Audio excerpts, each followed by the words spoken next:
Welcome to All Home Care Matters, the show where we discuss all things home care, with discussions on important age-related matters and topics. Brought to you by Enriched Life Home Care Services, the #1 rated home care provider in Michigan by Top Rated Local.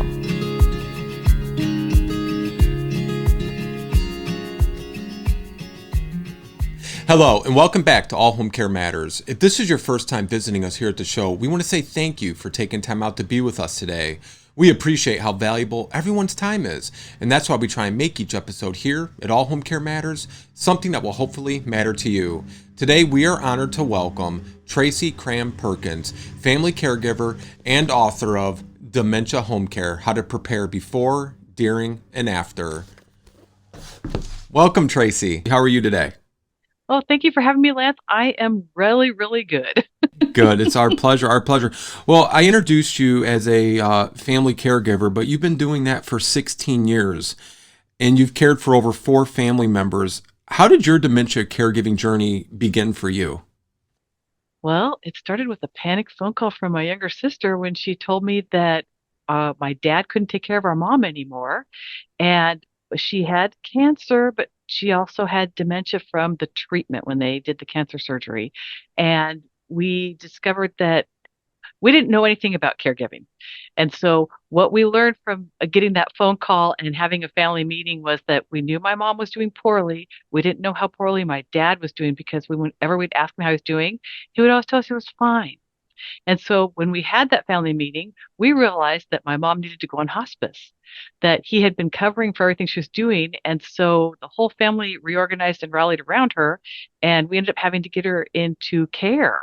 And so she lasted for 1 year after that, before she passed away. And that was really the start of the journey. And from that point, the rest of the dominoes started falling. So it was a very interesting journey with us and dementia. Yeah, yeah. And, I'm very fond of saying when you've seen one person with dementia, that's all you've seen is that one person, because it does affect people entirely differently. And every journey is different. I was a caregiver, though I never self-identified as a caregiver for my father, and it wasn't related to dementia. It's just a difficult journey, regardless of what you're dealing with, what you're facing. But dementia, I think, just adds a whole new component to it because it is so hard to really find a map that's going to lead you on the right path because it really does go in many different directions. Tell us more about your journey with your father. Well, my dad was able to live on his own for a while. We thought he was doing everything that he needed to do. And then he came to us one day and said, I'm in trouble. I have spent too much money. I have done all these things and I can't cope. What we didn't realize is that he already had Alzheimer's disease. And we didn't recognize it because we were dealing with so many issues with his diabetes. So it wasn't until we got him moved into a new apartment that he could afford, and we worked on getting him out of debt. And while this was happening, he went into a coma, and my sister found him because we would do we would alternate wellness checks. And when she found him, he was face planted in the sofa. And when the fire department got there, they took him to the hospital. He was in a coma for several days. When he came to, he was diagnosed with moderate Alzheimer's disease, at which point they would not release him to our care because a typical situation with the hospitals is they assume that we'll put him right back in his apartment and then he'll be back in the hospital in 3 days. So he was sent to a group home. And when he got to the group home, he was more ambulatory than everybody else. Everyone else was bedridden. And he was also didn't believe that he had any issues. So he kept asking them if he could go exercise and go for a walk. And there was only 2 people that were doing care at the group home for 6 people. And so whenever they would be taking care of somebody that was bedridden, he would sneak out and go for a walk, and then they'd have to go chase after him. And this led to a 5-month journey of him being ejected from care facility. He got sent to 2 geriatric psych wards for behavior issues because of the medications they were putting him on to make him behave and to calm him down. And all they were doing is interacting with him and making him hyperactive. And so he got escalated to the most secure care facility in our area. And when he got there, he asked them if he could go for a walk, and they said no. So my sister and I would go and eat every day. My younger sister and I would take him alternating days and take him for a walk. It wasn't enough. And so he figured out, because he was very smart, even though he was actually in moderate Alzheimer's disease, he was very smart. He remembered his job, and he noticed that the windows in his room, they were plate glass windows, had a flaw in the way they were mounted. And so he waited till his roommate went to physical therapy. He closed the door partially and he stayed in his pajamas and slippers so nobody would suspect anything. And he unscrewed the windows, took the plate glass window, set it outside, took the screws with him, climbed out, put the plate glass back in and screwed it back in and went for his walk. There were no cameras facing those windows. And so they didn't know how he escaped. When they returned to the room 30 minutes later and they couldn't find him in the facility, they had to call 911 and report him missing. This is where we got really lucky. A sheriff that actually had experience with people with dementia picked him up, because what was happening is he was crossing against the light across a Pacific Highway South. It was 6 lanes of traffic, and he was heading straight for I-5, which is the freeway entrance. And he was crossing against the light. So everyone was calling 911 saying there's this person crossing against the light. So he saw my dad sitting on the guardrail because he was tuckered out by this time because it was a 5-mile walk. And so he walked up to my dad and he said, "You look really tired. Do you need some help?" He goes, "Yeah, I am tired." He goes, "Do you want to ride home?" My dad said, "Sure." And he said, "You ever ride in a police car before?" He said, "No." So he got my dad in the front seat and said, "Let's talk about the police car." And he drove him all the way back to the facility. It was the best experience of my dad's time. It was incredible. So then what happened is they asked him, "How did you get out?" And it was the first time they treated him like a human being, where he was treated like an adult, and they asked him a question. And he actually took them into the room and showed their maintenance department how he got out and how to find the flaws. They went through the entire facility and found 30% of the windows had the same problem. And so they went and they fixed it. But that didn't change how they treated him. Instead, they put a wristband on him so that anytime he went near the door, it would go off. And if he went near any window, they would scream at him. But he made one more escape after that, where he actually, and this is, God bless him, he hugged his favorite nurse, saw that there was a code for the guests right next to the door that she was walking out of. And so he waited till she walked out, looked around, tagged out, and then went for the walk. Well, they got him back, and then they called me. This was 2 days before Christmas. And so what ended up happening is they said, "You have 5 days to find him someplace to live. We've had enough." And so in those 5 days, we had to change our home into what we thought was a dementia-friendly home, canceled Christmas. Everybody in the family understood because we were hosting, and we got him to our house. So it was a long journey. Tracy, was this a Medicare, an insurance facility? Was it a healthcare facility, or was it private pay? No, it was a Medicare, Medicaid facility. So it was a rehab nursing home. Yeah. Yeah. Did with him escaping, though, because ultimately they're responsible for his safety and everyone's safety, what was the result of him escaping like that? Did they self-report themselves to this? I do not know the answer to that. And I honestly, I didn't care because I had my dad back. Sure. And I was more concerned with his safety. And I knew that they didn't have anybody else in any of the places that could escape like he could. And it wasn't until we resolved the issue for his wandering that it stopped. Yeah. Well, the reason I asked that question is because, we have a home care company, and one of our families, they had a very similar experience. It wasn't through the window, but it was after hours, and there was a nursing home, and it's locked after visiting hours are closed, and that's for the safety of the patients. And one of the patients was determined to, break out of there, if you will. And he went up to the nurse's station and said, "Well, my daughter's going to be here in a couple of minutes to drop some things off for me." And the nurse just very naively said, "Okay, no problem," buzzed him out. And this is like 10 o'clock at night, so it's pitch dark. And he had arranged to have somebody pick him up. It was all coordinated. It was a very well thought out plan. They picked him up and then took him to where his car was at, which was being kept at his kid's house. And his kids, normally they said we would have been sleeping at that time, but they had went to like a company Christmas party, And so they heard somebody in their driveway and it just caught their attention. They look and there's their father being, dropped off. He's getting into his car and, he's very, very sick. It wasn't dementia, but it was infection and a lot of other things. And if they hadn't been home, he would have been gone. And potentially, maybe with the same with your father, he would have possibly died because he wasn't getting the medical treatment that he needed. And I guess the next day, the facility, very terrified of the consequences of this through Medicare, Medicaid, they called the family and said, we have already self-notified, Medicare, Medicaid, CMS, about this situation.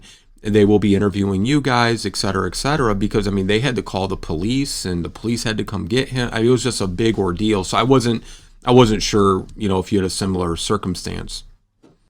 No, and I wasn't even, to be honest with you, I wasn't aware that they had to self-report until just this moment. Okay. All right. Yeah, I have learned something new today. Yeah. Interesting. Yeah. And, possibly maybe they did and you just weren't aware of it too. Yeah. Because nobody called to interview us. So there's, yeah. Yeah. So let's talk about this book, Dementia Home Care. We have a copy here in the studio and, just really good. I was sharing with some of the people here in the office and, we get a multitude of books sent to us and, some are good, some are okay, some not so much. And everybody said this was really, really a great book. What made you decide to, yeah, you're welcome. What made you decide to write the book? My dad asked me a question on the day he moved in with us. It was December 28th. It was freezing cold outside. We were sitting in the living room in front of a hot, crackly fire and just chatting. And he said to me, he goes, Tracy, I have Alzheimer's disease, not the plague. What does it take to be treated like a human being? And that hit me right here. It was like, oh my God, because I already knew everything that he had been going through because we've been trying to bring him home. What then happened next, and this is all my fault, I did not understand that elderly can become hypothermic under duress or under changes of environment. So here's what happened. We put him to bed for the first time in his new bedroom, got him all dressed up in his jammies. Our house was prepared for winter. It was 68 degrees inside. The place he'd come from was 80 degrees inside. So he came to me not even 30 minutes later, found me in the living room because we were just cleaning up. And he said, something's wrong, but he couldn't tell me what it was. He just kept repeating, something's wrong, something's wrong. So I ended up taking his blood pressure because I thought, oh my God, he's having a heart attack. I took his pulse. I took his blood sugar because he was sweaty and clammy. I thought, okay, he's either having low blood sugar or a heart attack. What never occurred to me, and I didn't find out until the paramedics walked in our house, they looked at him and they go, he's hypothermic. And so they wrapped him in warming blankets, took him to the hospital, and the paramedic said to me, he goes, we're going to be back here many times. We'll see you at the hospital. And I was like, oh my God, I am never letting this happen to my dad again, ever. And so I started studying like mad. I bought over 30 books on dementia care, and I was reading everything I could find. I was talking to everyone I could find. And so I was having an issue trying to figure out how to take care of him. And I started compiling everything I needed because what happened is he'd like melt down and we'd have a hallucination. I didn't know how to deal with it. And then he would have this problem. And I'm like going, but you're not there. You're not there. And I would try and do reality orientation, which I discovered does not work. And so I just started compiling everything into one spot so I could find it so that when something happened, I could give myself a refresher. And then people would start asking me questions because as I started figuring these things out, I lived on a street, and I still live on the same street, where I had 8 families that all were dealing with Alzheimer's at the same time. Not all in their homes. Some were doing long distance care, but we were all in the same Alzheimer's boat. And so we would sometimes meet out in the street and just chat and say, okay, what did you try? What did you try? What's going on? And so that helped. So what year was this? Everything started for me my mom was in 2006, but my dad moved in with us in 2010. Sure. And so from 2010 to 2013, he actually lived in our house. And then his health declined to a point where I couldn't take care of him. And so for the last 3 years, he was in a skilled care facility because I just didn't have the medical training or background. Right. Did you, as your kind of trial and error through this journey, did you find any external resources? Where did you go to find those resources, and were there any that helped? Oh, absolutely. Okay, so the 36-hour day was a really phenomenal one. Also, I found, and I can't remember, Michelle Borges, I think is her name. She's an audiologist, I believe. She does speech therapy. And so she had this really wonderful book that she did for people with Alzheimer's disease or dementias that talked about creating cueing aids. And that was the biggest tool. I ended up using like a whiteboard like they use in the hospitals, and we wrote what his daily routine was. So if he's had a doctor's appointment or whatever it was, we'd discuss it the night before as I was writing it on there. We'd look at it in the morning. If he had a question that he was constantly asking me, I would write that down on the board, the answer. I'd answer it the first time. And then the second time I would just point him to it. And he figured out that all where his answers were and he got his own answers. And he was so much happier that he could answer his own question. It stopped the perseverating. So he wasn't like repeating stuff over and over and over again. And this book was so phenomenal. I can't remember the name of it. I'm so sorry, but I did list it in my book as recommended reading. Sure. But it was so phenomenal. It helped me with cue cards. It helped me with all sorts of things because there weren't cue cards out there at the time. Back in 2010, which isn't really that long ago, it was hard to find anything to help with dementia. So I just felt out to my network. I was very fortunate that I had a couple of friends that were actually medical practitioners. And as I was telling about these things, then they would say, oh, try this or go to this place. And that's how I started compiling everything. It was just, trial and error. When you also discovered how to make use of colors to make your home more dementia friendly, when did that connection and how did you discover that? It was really funny. I like clean floors. Okay, nothing wrong with Okay, and my husband and my dad would go out and work in the garden, and we have a very wooded area, and it rains here a lot. So they would track mud in. And so what I did is I went to the hardware store and I bought some, carpets so they could wipe their feet on it. They were black. And my husband wiped his feet on the carpets, walked in. My dad looked down, turned around, and walked in through the garage instead of through the door. And I thought, okay, that's kind of weird. So, we tried it a couple times in a row, and he kept doing the same behavior. I thought, okay, there's something wrong with the carpet, or he's trying to tell me something, but he doesn't know how. So I just removed the carpet. And the next time they came in, he walked in through the same door. I thought, okay, what's going on here? And I started researching it, and I found a researcher at the University of Boston named Alice Cronin Golem. And she did this study on people with severe dementia or severe Alzheimer's, basically, and how to keep them feeding later into the disease. And she discovered that bright reds and bright blues were phenomenal for getting people to drink more fluids and eat longer. And I thought, oh my gosh. And so as I was going through her research in other areas, I found that black was perceived as a whole. And it was like the biggest aha moment for me. So then I made sure that I did light colored carpets outside the door so they would wipe their feet. But then I started figuring out there was other ways I could orient my dad to help him from losing things because he'd misplaced stuff. And so then he had a little nightstand and he had drawers, his little drawers there.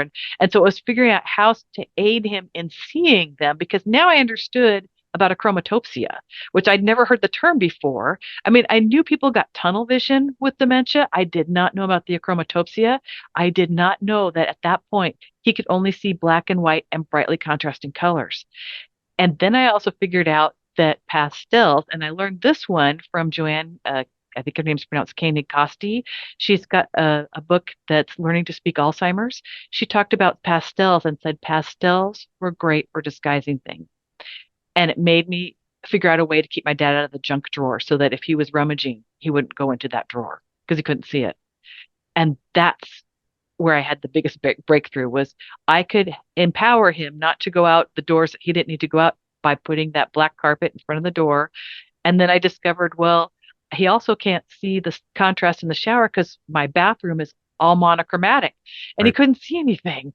So We tell people get a red toilet seat. yes. So yeah, it was very eye-opening. And then learning then just figuring out, about handheld showers, because you already know that people with dementia do not like getting water on their face. It upsets them. And I couldn't figure out what was going on with my dad until I found that out. And we got a handheld shower. And then I discovered not to hand it to him with the shower nozzle on. You get a little wet. A little wet. A little wet. Uh, I just find color is so, imperatively important for families to really understand, like you've just eloquently explained, what a powerful difference that colors can make. I added in, we always shared with people, the red toilet seat, because, you said your bathroom is, monochromatic. A lot of bathrooms are just plain white rug, white everything. And when our loved one goes to use the restroom, and first you hope they find the bathroom, then they find the bathroom, then you're hoping they find the toilet. But, as it's so eloquently explained in all these, seminars and conferences and, discussions like we're having, that toilet does not stand out from the rest. But then, let's say you have a little green, fake tree in the corner, or bush, or, flowers. They'll think that's where they're supposed to go, because that's where their eye is going to be drawn to, and that's what's going to stand out from everything else. But red, that pigment in our eyes, as we age, that's one of the last colors to really go. So it's going to be the strongest color represented in our vision. So having that red toilet seat, having a red plate for, your food instead of a white plate, just imagine, mashed potatoes and, a chicken breast, it's all going to be on a white plate. It's all going to blend in. It's not going to look appetizing, and it may even be hard to really distinguish. But if you put it on a red plate, now it's going to pop off of the plate. Did you find red as helpful as I'm making it sound right now? I have a very funny story about that. My sister-in-law was hosting us for Thanksgiving, and my mother-in-law also had Alzheimer's disease. And we had been having appetizers on red plates, and she was self-feeding. Everything was great. We then came to the dinner table, and my sister-in-law had these beautiful red plates there too. And my brother-in-law served her up all of her food. But my husband's family are very big eaters. And so it wasn't, broken down little portions. It was a pile. So it was turkey, gravy, mashed potatoes, stuffing. Everything was the same color. We're all sitting at the table eating. And then I look over and she's not eating. And all she's doing is weeping. And it was like, we didn't understand at first. And then one of the in-laws goes, "Well, how come you're not eating? You should be eating. Look at the food." And she said she just kept shaking her head. She didn't say no food. She just kept shaking her head because she didn't recognize it. Okay. And that's how I first realized, okay, portions. We need to make sure that we serve it in courses and make sure it's small. The thing happened with soup where I ended up putting my dad would not eat at the table with us. He'd only eat at the kitchen counter because of the messiness issue. And he felt he could we could keep it cleaner. And so I would put out a blue placemat, bright blue. I had a white bowl, and then I would have colored soup inside so he could orient on it. Yeah. I want to talk too about distractions and redirection. That's another thing, so many families face when they're dealing with, I'm sure you went through it with, with your father, but in the book you talk about distraction techniques. Share what that is, or share an example for us. Okay. So let's say that you have somebody that is melting down because here's a prime example with my dad. We had to go to a doctor's appointment. He had a hallucination and he thought his coat had poisonous gas. Now, this is in combination with, we had just seen on the news about sarin gas. And so he made the connection between the two. He threw the coat on the floor. He screamed my name and said, "It's poisonous gas. Get away from it." And we only had 20 minutes baked in to get to the doctor's appointment because it hadn't occurred to me at that point that this would happen. And it was his favorite coat.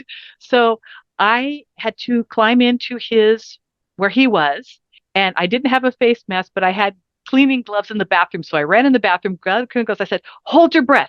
Come over here." And I had him stand next to me. "Okay, I'm going to get this. Hold the door to the closet open." I grab the coat. We're holding our breath. We throw it in there. We slam the door shut, and we are panting together, leaning against the door because now it's been isolated.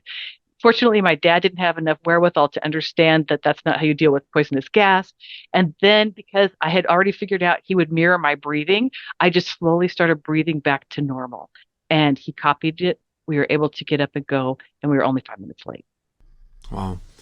And one of the things, and I'm sure you'll talk about this too, is so many families, when they don't understand anything about dementia outside of, it's their memory's going to be bad. They might say, inappropriate things or, be forgetful.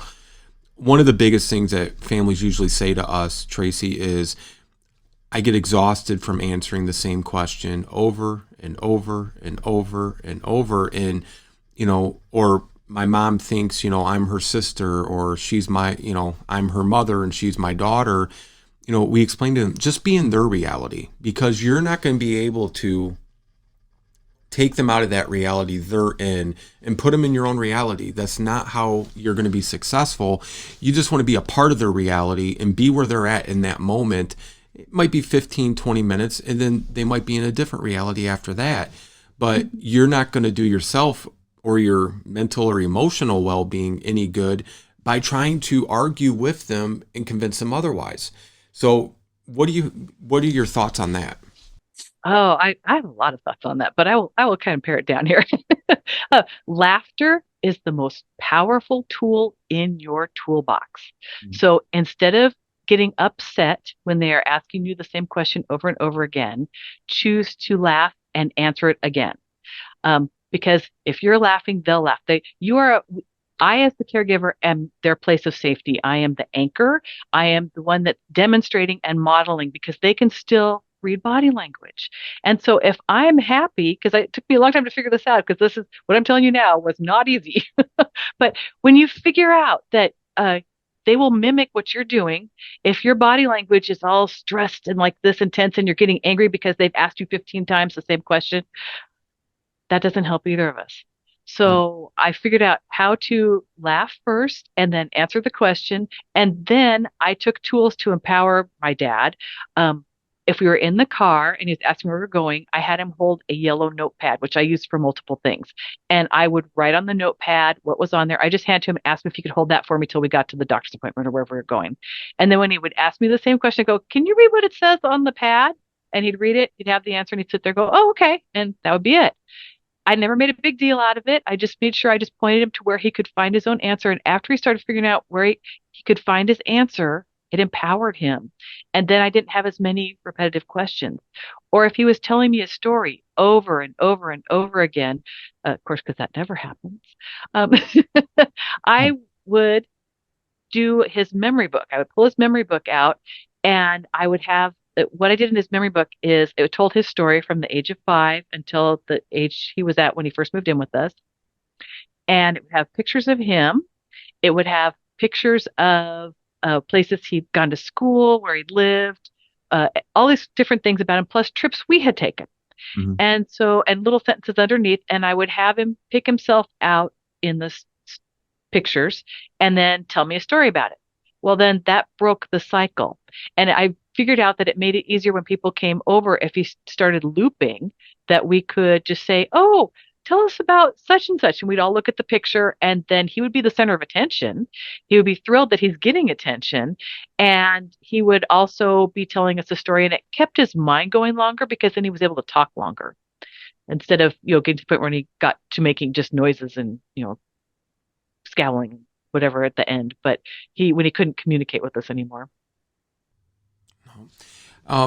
Just real briefly, when you wrote this book and you reflect on, your time caring for your dad, what was one thing that you wish you'd have done differently? Oh, there's more than one. Okay. Give us your top 3. Okay. So I wish I would have known about reality orientation not working. That would have been the most powerful tool. The second thing is, I wish I would have had a first aid course before I brought him home, so that I could understand and recognize things like hypothermia, which is why I put it in the book. And also understand UTIs, because I did not understand about UTIs and them causing hallucinations.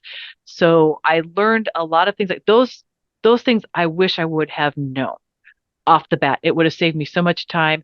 And then just to have one or two tools would have been fantastic. If I could have known distraction techniques, if I could have known how to get him to a place of safety. We had gone to the gym together to work out. I got him in a water aerobics class. He insisted he could do the locker room by himself.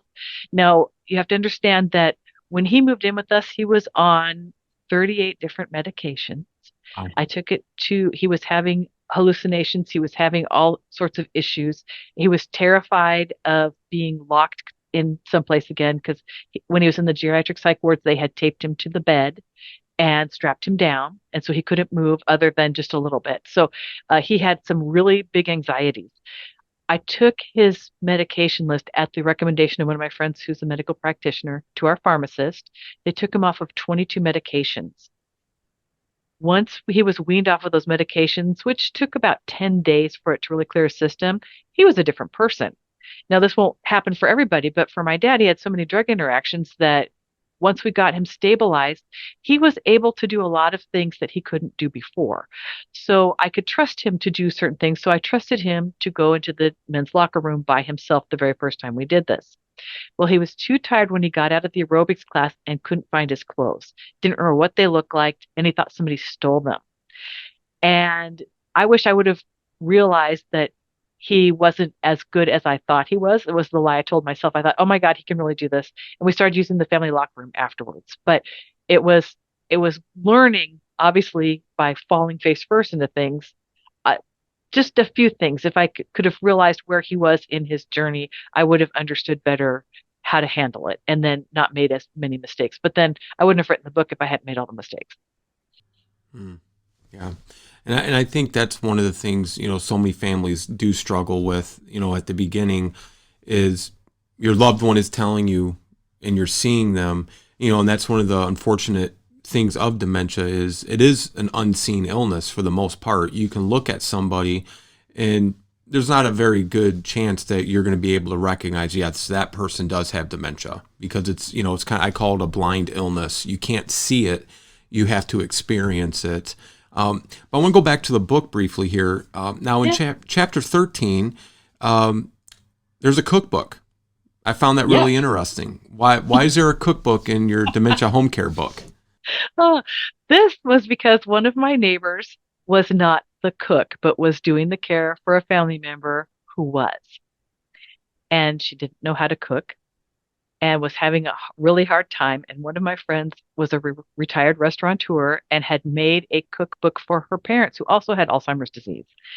And so I asked her, could I use these recipes and share them with people since, you've already done all this work. And so we got these recipes put together. And then I discovered there is more to cooking than just the cookbook. And so I realized after people were saying, I don't want to have a book that says dementia in my house, that they could put a brown paper bag on there, just like you did with your high school books when they had high school books. And you could write on here, dinners for beginners. And then you could have a little mark that shows where dinners start and have them pick out what dinner they want to have. Wonderful. And it just kind of grew from there. It just occurred, it's like anything organically, like you just fall into it. But the other part to it was there were a lot of people that really didn't know how to cook and didn't know what to do with it. And then at the end of that chapter, I described how to keep them self-feeding, why not to put a bib on someone, but use an apron, because an apron indicates that you've got a job. A bib indicates that you're a baby. And it's keeping somebody in that adult role. And I have I bought an apron that reminded me of my dad's shop apron when he was still living and working, that I use as a demo to show people that you can have the entire family wearing the apron at dinner. So if you've got a sundowning episode that's happening around dinner time every night and you haven't figured out yet what's triggering it, it might be just that they know they have to have a task, that they should be doing something too. And so what I tell people is everybody puts on the apron.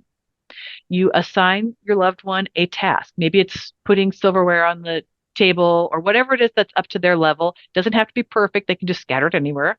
But then we all sit down to eat with the apron on. After dinner, everyone takes off their apron. You can now wash whatever spilled down the apron. It keeps the clothes cleaner longer because you know how hard it is to get somebody out of their clothes if they don't want to change their clothes.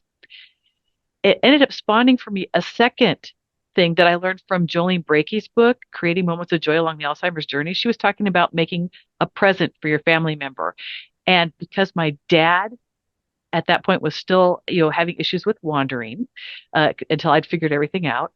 I decided that I needed to create some sort of routine because the first time he wandered without me knowing that he had gone, I could not remember what he's wearing, even though he wore the same thing for 3 days in a row. I was completely blank. And so I went to the Alzheimer's Association's website to find out, what do I do when this happens? And they suggested taking a daily photo. So I incorporated a routine that we had when my husband was out of town. It was just me, so I'm by myself. He would help me wrap a present with a set of clean clothes that he didn't know were his clothes. And some of my friends and family members wrote him a note that we stuck inside of there. He didn't see that part. And they just said, we were thinking of you. We got you this stuff. Can you send us a picture so that we can see how you like it? How it looks on you if we did well. And so I would tape the box shut. And then as they're getting ready for dinner, I go, Dad, I don't have time to do this. I got to make dinner. Can you wrap this for me? So he would wrap it as best as he could. And then I would thank him. I would put it up on top of the refrigerator. We wouldn't see it. And then we'd go about our business. The next morning, because then he wouldn't remember this, while he was eating breakfast, I would sneak it onto his pillowcase. And then he would walk in after breakfast for whatever reason, and he'd find a present and he would get so excited. He'd call for me to come in and he'd open the present with me. And then he'd read the card and I'm going, oh my gosh, we have to take a picture. We have to do this. And I have some really fun pictures. My favorite is when somebody actually sent him a hat from one of their favorite sports teams and it didn't fit his head. And he's going, look, I've got this hat. But I mean, it's just, you can create some really fun memories. And so it made it much easier for me to also do my victory load of laundry, because then he'd want to go get freshened up, take a shower, put on the new clothes, and we'd get the picture. And he didn't remember that we did this the day before. It would be gone. So we could do it over and over and over again. It didn't matter. I think that is such a genius idea. I'm going to steal that when I talk to families, and I will give you credit for it. I want to talk too about, this issue of, changing and, helping, like you were saying, helping them feel purposeful. I think, Oprah, a few weeks ago said the key to a happy life, and she had an author on. I don't know the author. I don't know the book that they did together. And they said they found the secret to happiness. It's not wealth. It's having purpose. That could be your family, your children, your job, whatever it is. But having a purpose gives meaning to your life, which having meaning to your life gives you happiness. And one thing I always share with our families that either we're helping to provide care for or these conferences that we run is give your loved ones purpose. And I understand, if you're doing a load of laundry and you have it all neatly folded and you can get it done in a few minutes, your loved one does it, they got to, they're not going to be able to fold it right, or they're going to mess it up, or whatever the case may be. So I said, just give them one basket. Give them a few hand towels and maybe 2-3 pairs of socks. Let them do those. They're going to feel good about themselves. They're going to feel like they're contributing, because I do believe that regardless of, where they're at that moment, they still have that inner, voice telling them, you want to contribute. You don't want to feel quote unquote useless or worthless or a burden. All these negative things that we say, take that out of your vocabulary, because that's not how you want your loved one to feel. They're an adult. They have the right to their integrity and all this that they have contributed to. They still want to contribute now. And they know if they're being a burden or they're causing an issue. And give them a basket of a couple hand towels, a couple pairs of socks. Let them have at it. Dump them on a bed, dump them on a sofa, a table, whatever you do. And once they're done with that, take it and then kind of like the clothes, bring it back and let them do it all over again. That way they still feel like they're serving a purpose. I love your example of everybody wearing the apron, because we recommend these, and you can make them yourself very inexpensively, memory aprons, where it has the different textures on it. It has things for them to fidget, put in, plastic, holders for photos, but it also is going to keep their clothes underneath clean, and it will give them something to, self-stimulate with. But, giving them a purpose, finding what works best for you and your loved one. There's not a right answer. I'm sure you would agree. We're not saying that all of these are the guarantee answers to what's going to work for you, because like we said, everybody is affected differently with dementia, but just finding that purpose that works for them. One quick thing, and I'll move on to my next question. We had one family, and their father was a president of a bank. And every morning, the one thing that always stayed consistent with him was he'd wake up at 6 a.m. He'd say, I got to get dressed. I got to get to the bank. I got to open up the, all this stuff. And the family said, he gets like devastated. It's like, if you've seen the movie 50 First Dates, every day it's, heartbreaking to start all over again, having to tell him you're not going to the bank. So what they did, they got all of the grandkids and, his children, they would save this big container of coins, and it's huge. And so they would, every day, they would give him a box of the coin rolls. And they say, Dad, the bank needs this right away. So he gets ready for the bank. They would dump all the change out on the table. And literally, they said for hours, he would sit there, and he would do it too. They would be rolled the right way and properly. They would re-roll these, coin rolls every single day because that's what the bank needed. So that's what he's going to do. And they said it was a life-changing event for him and for the family. So fantastic. But he had purpose. Yes. I want to talk about this. You have a Meltdown trigger list. What can that be used for, and what is it? Okay. So the Meltdown trigger list, usually I started using it for sundowners. And when my dad before I understood how to give him a task, he would do some really odd things that were driving me crazy that I didn't understand. And I got the idea again from learning to speak Alzheimer's, where to look around and find out what is going on in the environment that is setting him off. So I have wood floors that are very shiny, and I didn't realize that afternoon glare was causing a problem. And once I started closing the drapes so that I could cover the glare, and then I ended up putting lights on dimmers, because then I also realized that if I made, because we live far north, and so it gets dark here at 3:30 in the winter time. And so when I would just start turning up the dimmer switch so that it would be brighter and brighter. And I found daylight lighting so that when my husband and I were like going blind, we could turn it back down, but because it's too bright for us, but it helped him. And so we just started figuring out that there were different things, but I had no understanding of how noise could affect somebody with dementia. I had no clue. I did not understand about how they have what would be comparable to tinnitus, a very serious case of tinnitus that would make it hard for them to understand what they're hearing. But it's how I would describe it. I mean, I'm not saying that they have tinnitus, but I'm just saying it would be like, so that you give them something, you're telling them something, and they can't process it, or it takes them longer to process what they just heard.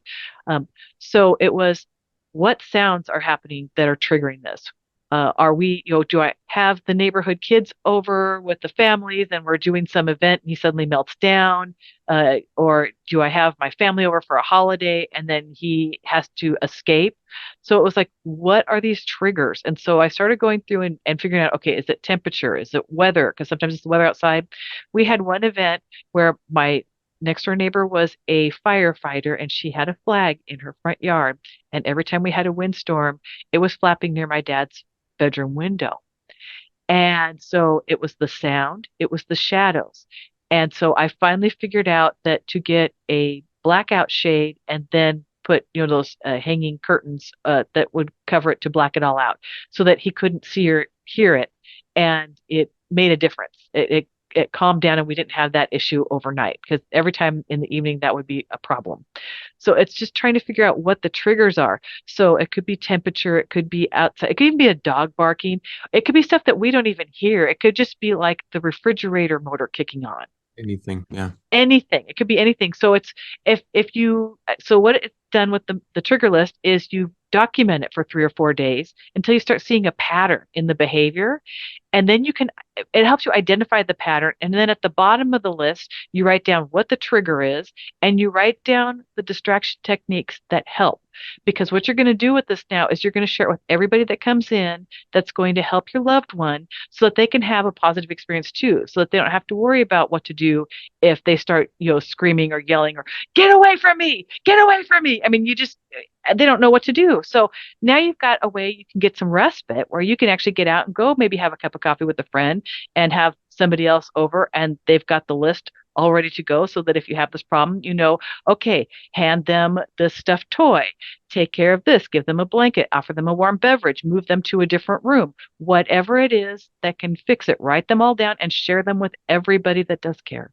That's great advice. Great advice. Before we wrap up here, Tracy, and again, thank you so much for your time. We'll have links up in our show notes as well as on the screen here for our viewers and listeners. And I highly, highly recommend them getting your book. You're also a host of a podcast. Do you want to talk about that real quickly? Oh, yes. It's on USA Global TV. It's called the Dementia Home Care Show. And we bring on people who have different life experience with dementia, whether it's somebody that actually did in-home care for their family member, or if it's experts like we've had Lori LeBay on. We had Kitty Isley from NPR talk about caring for her dad in her podcast 24/7. So it's just everybody with different experience. We've had people that do home health care, that do different aspects of it. We had PK Bevel on to talk about the virtual dementia tour.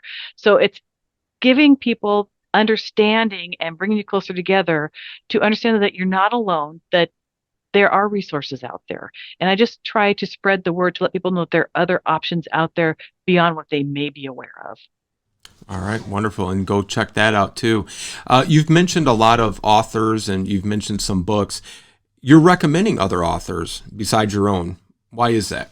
Oh, absolutely. Because not everyone might like my writing style or might need that emotional connection that I offer. They might need something else. So if you are more into a different style of writing, a different author, there are other writers out there who are phenomenal, who have written really impressive things. And I want to make sure that they're available so that that you connect with that better than you connect with my work, that you've got it in your hand, because it's more about getting understanding and surviving this than it is about, I've sold one more book.